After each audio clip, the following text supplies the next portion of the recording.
माझ्या महाराष्ट्राचा इतिहास शहिदांच्या डबानी, घोड्याच्या डाबानी, तलवारीच्या खणखणाटे दिले.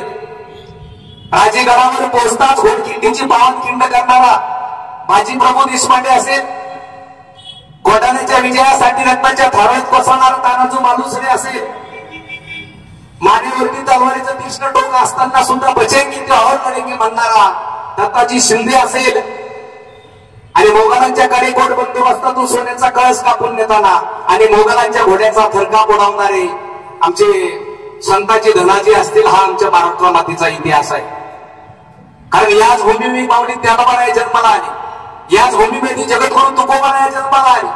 आमच्या संत महात्म्याने ओरडून सांगितलं, बाबा हो, महाराष्ट्राकरता फासावरती जाऊ नका, महाराष्ट्रावरती छताडावरती गोळ्या घेऊ नका, पण माझ्या निदान या महाराष्ट्राची माती तरी घाण करू नका, कारण ही माती माझ्या छत्रपती शिवाजी महाराजांनी जपली. म्हणून